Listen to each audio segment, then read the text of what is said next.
Ndi nthawi ya nkhani kuchokera kuno ku MBC ndipo mmawa uno muli ndine Aida Joaya, koma poyamba nayi mitu yake. Mayi wa dziko lino Madam Gertrude Mutharika ati ndi okondwa ndi kuchilimika kwa timu ya mpira wa miyendo ya atsikana ya Scorchers ku mpikisano wa WAFCON. Maiko a Malawi ndi Zambia asaina mgwirizano okhazikitsa komiti yolimbikitsa ntchito zokopa alendo. Ndipo boma lati skulu za ukachenjede zili ndi udindo oonetsetsa kuti zikupereka maphunziro apamwamba omwe angathandize pa chitukuko cha dziko lino.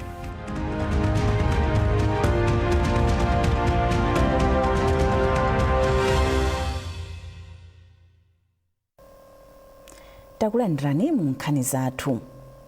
Mayi wa dziko lino Madam Professor Gertrude Mutharika ati ndi okondwa ndi timu ya mpira wa miyendo ya atsikana chifukwa chochilimika ku mpikisano wa Women Africa Cup of Nations Tournament WAFCON omwe ukuchitikira ku Morocco. Madam Mutharika aonetsa kukondwaku pomwe timuyi yapitilira mu ndime ya quarter final ngakhale yagonja ndi zigoli ziwiri kwa chimodzi pa masewero omwe inasewera ndi Zambia. Mu uthengawu omwe aulemba pa tsamba lawo la mchezo la Facebook, Madam Mutharika ati kufika mu ndime ina kwa timuyi kwabweretsa chimwemwe chachikulu komanso zithandizira kulimbikitsa masewero a mpira wa miyendo wa atsikana mdziko muno. Pamenepa Professor Gertrude Mutharika alimbikitsa atsikanawa kuti apitilize kuchita bwino kuti athe kufika mu ndime ina ya semi-final kuti athe kupita ku mpikisano wa maiko apa dziko lonse omwe udzachitikire mdziko la Brazil. Nduna ya zofalitsa nkhani a Shadrack Namalomba apempha ogwira ntchito yofalitsa nkhani m'maunduna, kampani komanso mabungwe komanso makampani aboma kuti athandizire boma pa ntchito yoonetsetsa kuti anthu akupeza uthenga oyenera okhudza ntchito cha boma. Ndunayi yanena izi mboma la Salima pamwambo otsekera maphunziro akuluakulu ogwira ntchito m'mabungwe komanso makampani aboma. Owen Mavula wafika ndi ripoti. Polankhula pamwambo otsekera maphunzirowa, nduna ya zofalitsa nkhani a Shadrack Namalomba akumbutsa ogwira ntchito yofalitsa nkhani m'mabungwe komanso makampani aboma kuti ulamuliro wabwino siutsamira pa ndondomeko za chitukuko zokha, koma kuti anthu adzikhala ndi chikhulupiriro pa ntchito zomwe nthambi za boma zikugwira. Ndunayi yati izi zingatheke ngati nthambi zonse za boma zikugwira ntchito yopereka uthenga moyenera.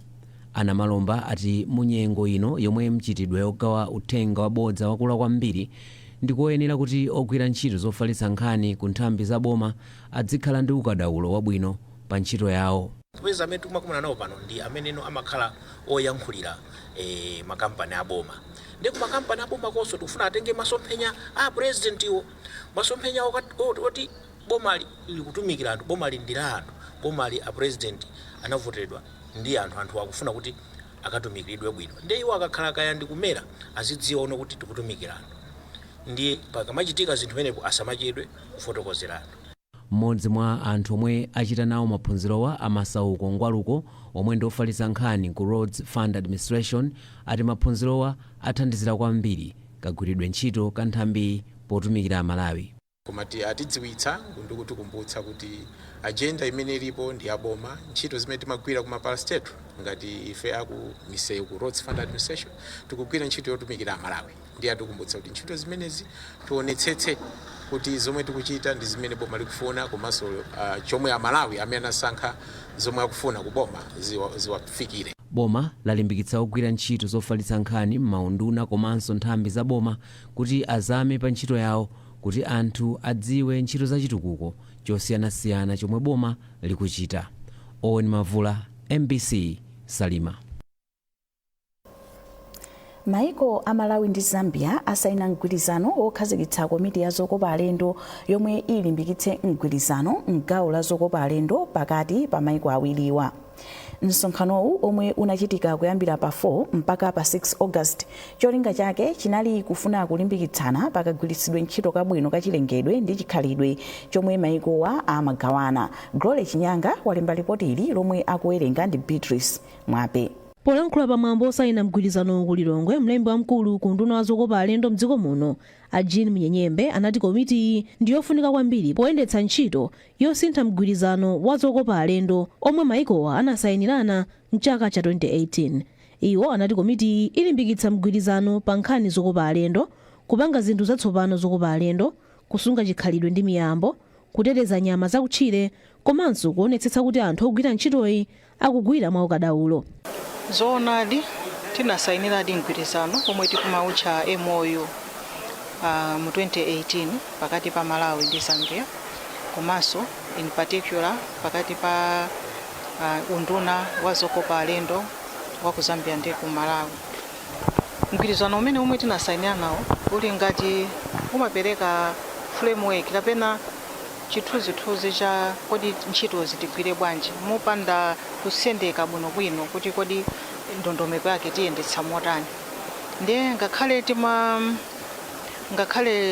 takhala tikugwirirabe ntchito limodzi, inde timagwira koma mwina ndi mwina sizimayenera kuti mwina kufika lero bwezi kunena kuti tapindulapo kwambiri kusiyana ndi ndondomeko yomwe tagwirizana lerolo. Chifukwa chonena kuti lero ndi omwe tatsimikiza kupita mu framework yathu yomwe tinayo nayo ya MOU muja timatenga chimodzimodzi ndi kumaona kuti kodi number 1 ikuti chani, especially kuti tinalinso ndi anzathu mbali zonse ziwiri, ndi kuti ngati factualism kuno ku Zambia kuna naturalism, wildlife nawonso anabwera, kanda hotel training school both sides analipo wildlife, ndipo kati mutero ndi kuti anthu analinso mmagulu kukambitsana kuona kuti kodi tingatukule bwanji ntchito zathu zokopa alendo. Mlembi wamkulu ku nduna wa zokopa alendo ku Zambia Vivian Ndlovu ati mgwirizano uthandiza maiko awiriwa kupititsa patsogolo ntchito zokopa alendo m'maiko awiriwa kuti alendo adzitha kupita ku Zambia komanso kudzacheza mdziko muno pa ulendo umodzi. Komiti ayikhazikitsa pochokera pa mgwirizano wa chaka cha 2018 pakati pa dziko la Malawi ndi Zambia kuti adzigwira ntchito zokopa alendo limodzi.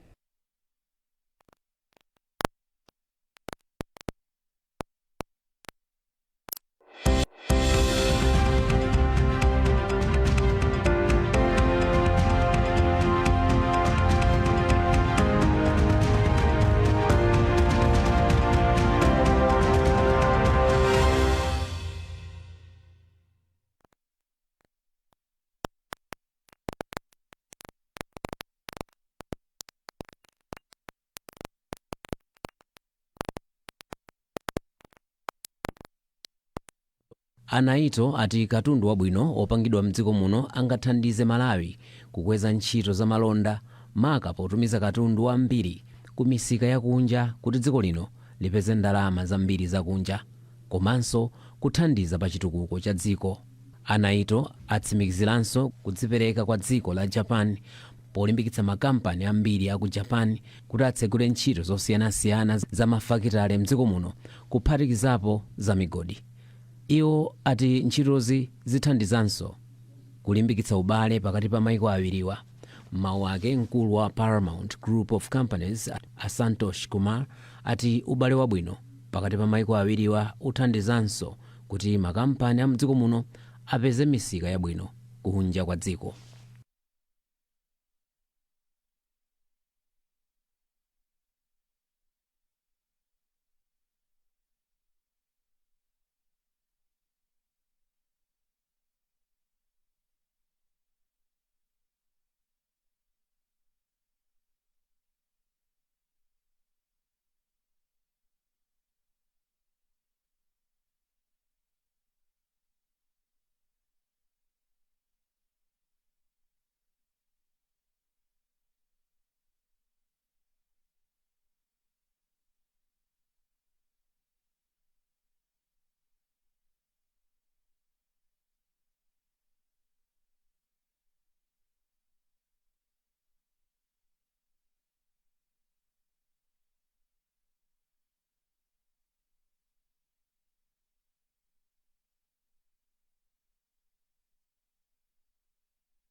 Nyumba ya Malamulo yavomereza bilu yolola boma kuti likhazikitse bungwe latsopano lotchedwa Economics Society of Malawi lomwe lithandizire kusungitsa mwambo pakati pa anthu odziwa zachuma m'dziko muno.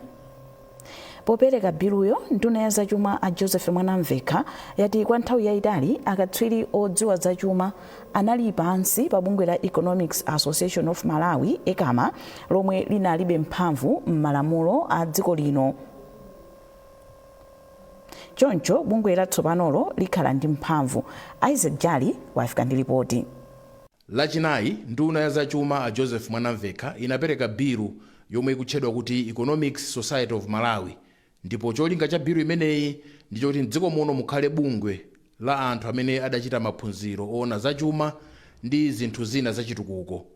Ndikuti bungwe latsopanolo lithandizire kusungitsa mwambo pakati pa anthu oona zachuma m'dziko muno. Popereka bilu yo Nyumba ya Malamulo, nduna ya zachuma Joseph Mwanamvekha auza Nyumba ya Malamulo kuti kwa nthawi yayitali anthu amene amadziwa za economics kapena kuti odziwa zachuma ndi zinthu zina zachitukuko akhala ali pansi pa bungwe lotchedwa Economics Association of Malawi ECAMA limene akuti linalibe mphamvu potengera malamulo a dziko lino zolemba anthu ngakhalenso kusungitsa mwambo pakati pawo.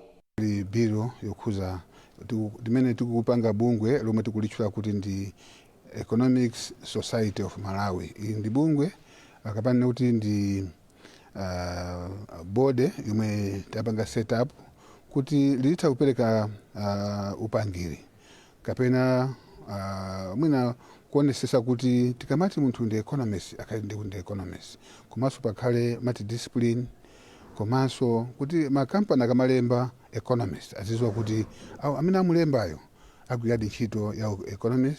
Ndipo potsatira kuvomerezedwa kwa bilu ina yomwe akuti Bill of Exchange imene ikufuna kuthetsa kugwiritsa ntchito macheke m'dziko muno, lero Nyumba ya Malamulo yavomerezanso bilu ina yotchedwa Deposit Insurance Corporation imene cholinga chake nkufunanso kuthetsa kugwiritsa ntchito macheke makamaka pa nkhani za insurance. Nduna ya zachuma Joseph Mwanamvekha ndi amene anapereka bilu imeneyi. Bilu ina imene nduna inapereka ndi yotchedwa Payment Systems yomwe cholinga chake nkukonzanso zina ndi zina pofunanso kuthetsa nkhani yomweyi yogwiritsa ntchito macheke makamaka kwa anthu amene amachoka m'dziko muno kukapezeka ku maiko ena amene amagwiritsa ntchito amati ma travelers check, kuti tsopano papezeke njira ina imene azilipirira zinthu kusiyana ndi kugwiritsa ntchito machekewo.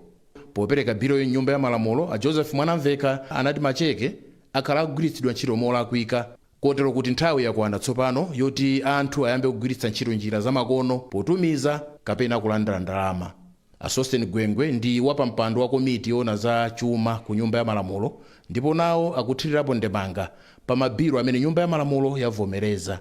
So tipoyamba tinali ndi bungwe lija limati ECAMA limene lidali lokhazikitsidwa ndi trust, komano apa ngati Nyumba ya Malamulo tapita one step ahead kuti no ECAMA ije ikhazikitsidwe tsopano ndi lamulo la Nyumba ya Malamulo, ndipo malamulo tiziti ECAMA panopa ndi Economics Society of Malawi ESOMA, ndipo cholinga chake kwenikweni ndikuti ntchito za anthu amene adachita kachenjede wa economics kapena applied economics akuchuluka komanso akukhala ndi gawo lalikulu.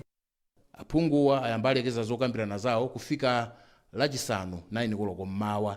Isaac Jali, MBC Lilongwe. Mukuonera nkhanizi kuchokera kuno ku MBC. Tentonenso mitu yake. Mayi wa dziko lino Madam Gertrude Mutharika ati ndiwokondwa ndi kuchilimika kwa timu ya mpira wa miyendo ya atsikana ya Scorchers ku mpikisano wa WAFCON. Maiko a Malawi ndi Zambia asaina mgwirizano okhazikitsa komiti yolimbikitsa ntchito zokopa alendo. Ndipo boma lati skulu za ukachenjede zili ndi udindo oonetsetsa kuti zikupereka maphunziro apamwamba omwe angathandize pa chitukuko cha dziko lino.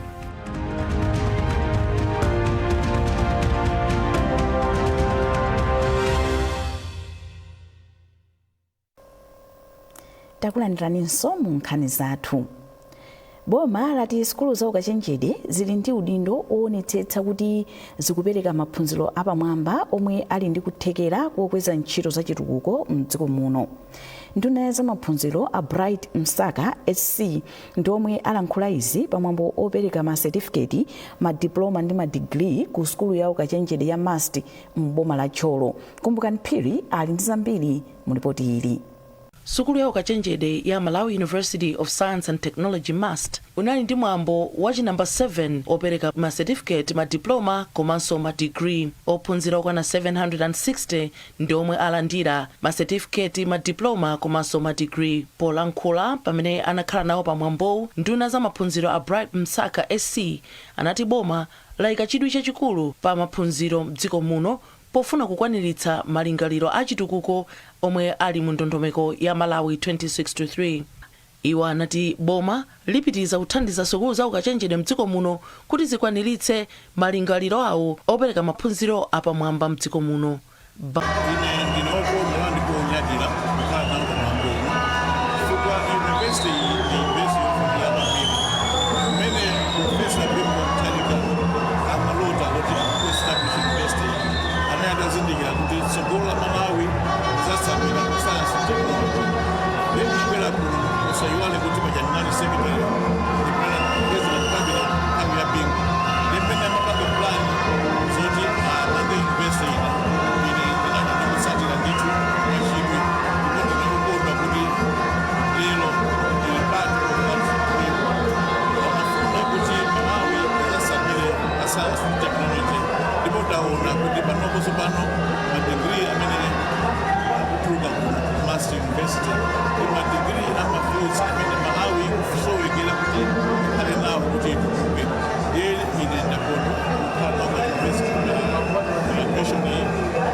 Kupatula mwambo opereka ma certificate, ma diploma komanso ma degree, mwambowu unalinso mwambo otsanzikana ndi Professor Address Malata omwe anali mkulu wa sukulu ya ukachenjede oyambirira komanso wachizimayi mdziko muno. Professor Address Malata anati ndi osangalala kamba kuti tsopano sukulu ya ukachenjedeyi yakula ndipo tsopano ikupereka maphunziro ochuluka oposera 70.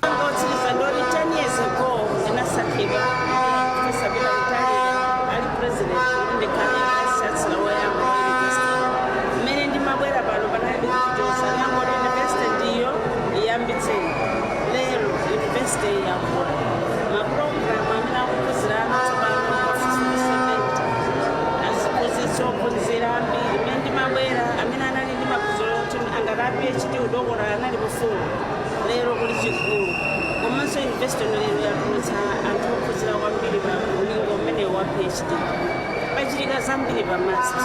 Ichi tikuti endowment chothandiza ana ovutika ndiye kuti ifeyo panopo ndalama ija yakwera kwambiri maonanso lero ndalama zina komanso mwapadera ndili ndi chimwemwe kuti a university china mu dzina langa endowment fund imene ayikamo kale ndalama 50 million kuti abale abwenzi makampani ayikamo ndalama tithandize ana ovutika amene amavutika so iwoni mu dzina langa. Mmodzi mwa omwe alandira ma degree awo ndi a Mary Navicha omwe ndi nduna yaona zakusasiyana pakati pa amayi ndi abambo omwe alandira degree ya Master of Science in Entrepreneurship.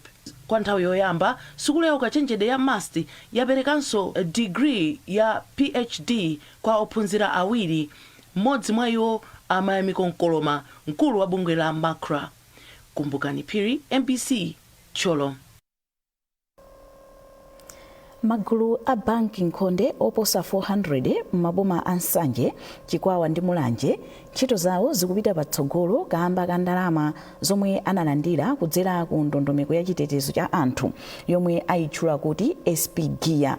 Bungwe la Yoneko ndi lomwe likugwira ntchito iyi yomwe ndi ya zaka zitatu ndi theka. Mese Zamawa wafika ndi ripoti. Gulu lati Thandizani Village Savings and Loan ku Chikwawa ndi limodzi mwa magulu pafupifupi 400 omwe apindula ndi project ya SP Gear polandira ndalama zothandizira mabizinesi awo.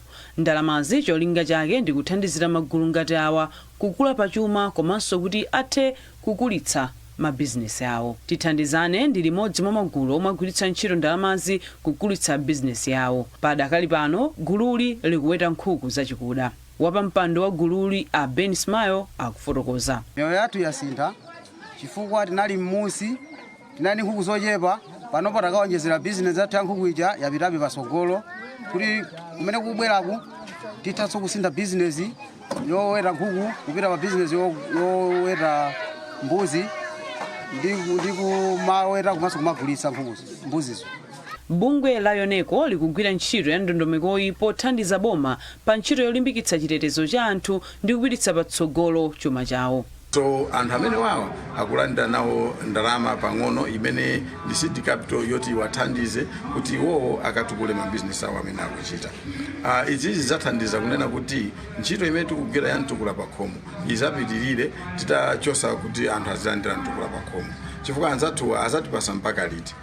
Pakali panopa ndi nthawi yonena kuti tikhazikise kwenikweni kuti anthu akayambe kuzidalira paokha. Ndiye ndondomeko yake inali yonena kuti anthu azidalire paokha, ndiye tinayamba kukhazikisa ma loan groups, koma panopa tiwonjezera kuti tiwapase kandalama pang'ono kuti akapitirize business lawo. Bungwe la UNICEF likuthandizira ndi chuma kuti ndondomeko ya SP Gear itheke. A George Joao ndi mmodzi mwa akuluakulu ku bungweli ndipo ati ndiokhutira ndi momwe ndondomekoyi ikuyendera chifukwa zotsatira za ntchitoyi zikuonekera kwa anthu omwe akupindula nayo.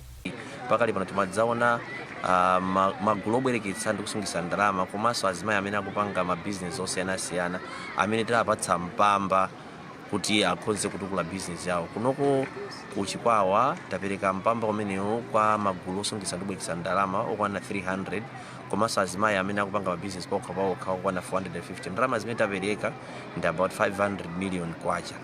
Takondwera kwambiri ndi zimene taona kuti azimayi akupanga mabizinesi osiyanasiyana komanso magulu akupanga mabizinesi osiyanasiyana zimene zikutukula mabanja awo komanso ana amene ali makomo amene. Kuchikwawa kokha magulu a banki nkhonde pafupifupi 400 akuyembekezeka kulandira ndalama zothandizira magulu awo ndipo omwe akupindula paokha alipo 600. Mercy Zamawa, MBC, Chikwawa.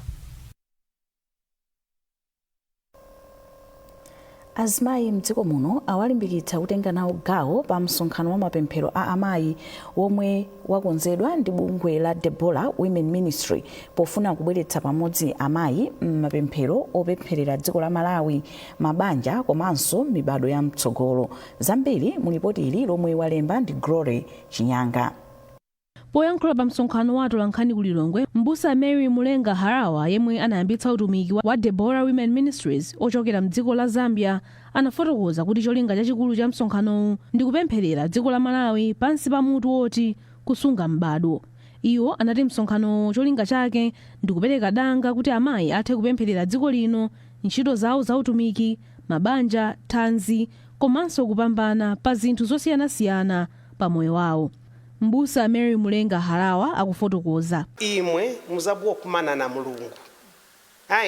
Muzakumana na Mulungu elo kuti imwe pobwera mukachita attend conference muzachokapo osisimusidwa mumzimu na makhalidwe na mwamene muyanganira pa umoyo wanu kuti muzaziwa kuti ati imwe umoyo wanu uli na value.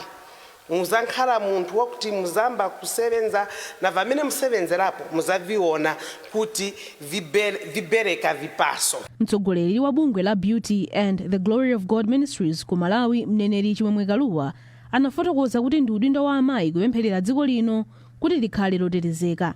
Iwo anafotokozanso kufunika kopempherera mabanja, atsogoleri ndi mabungwe aboma, ndipo anatsindika kuti chitukuko cha Malawi chimadalira kulowererapo kwa Mulungu komanso mapemphero aokhulupirira mu mtima. Pali Mulungu pamapezeka mayankho, pamene pali Mulungu pamapezeka nzeru. Haleluya. Muyembekezere kuti Mulungu azakukhuza mavuto anu, mabanja anu azasintha, because tisapempherera mabanja, tisapempherera za business anu, tisapempherera za ana anu. Apa tamva kuti kuli maumboni ambiri amene achitika mu utumiki wa Deborah from Zambia. Ana olowerera atembenuka nkupeza ntchito nkhala bwinobwino.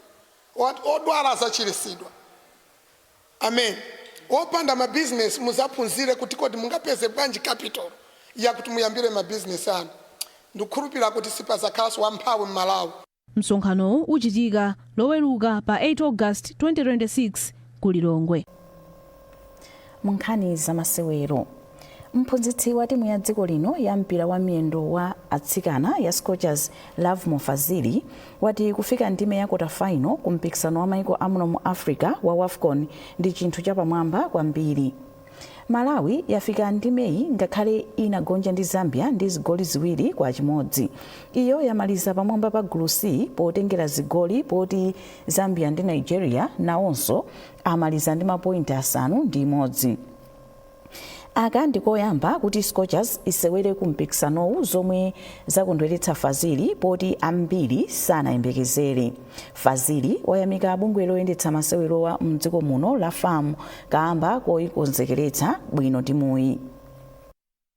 Tonse magojife ndi maplayers ndifana tusangala kwambiri chinthu chapamwamba kwambiri chomwe mwina sinayambe chachitikapo kumpira wathu wa atsikana kupanga qualify ku AFCON komanso kupanganso kusafikanso kuti group stages iso kupanganso qualify mu quarter finals ndichinjabwino kwambiri kwambiri tikupereka kwambiri ndi mphaso imene tikuipereka mtundu wathu ifa Malawi komanso tikupekanso uthenga umene wabwino wa president athu Afrika Twahaya ayesesa kwambiri kuti timu ikufika palero tikamanda kwatchula iwo ndekuti tikulakwisa kwambiri chifukwa kuti zambiri timu yakonzekera kwambiri mafrende anatipasa tamenya mafrende kwambiri ngatiso inali ligi ndi out of zinthu zimene zabwino anatipasa mafrende kutipasa ndimene mphaso zake sopano zaonekera poyera kunena kuti tachita bwino ndipo chosangalatsa kwambiri kuti panopa tili mu quarter finals. Ndi nkhani imeneyi tafika pa mapeto pa nkhani zathu mmawa uno koma tisanasiyane tentonenso mitu yake. Mayi wa dziko lino Madam Gertrude Mutharika ati ndiwokondwa ndi kuchilimika kwa timu ya mpira wa miyendo ya atsikana ya Scorchers ku mpikisano wa WAFCON. Maiko a Malawi ndi Zambia asaina mgwirizano okhazikitsa komiti yolimbikitsa ntchito zokopa alendo. Ndipo boma lati skulu za ukachenjede zili ndi udindo oonetsetsa kuti zikupereka maphunziro apamwamba omwe angathandize pa chitukuko cha dziko lino.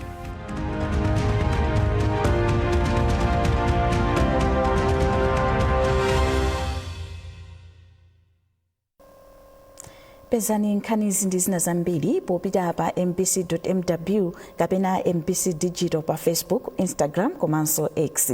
Munali ndine Aida Chiwaya, mmawa wabwino.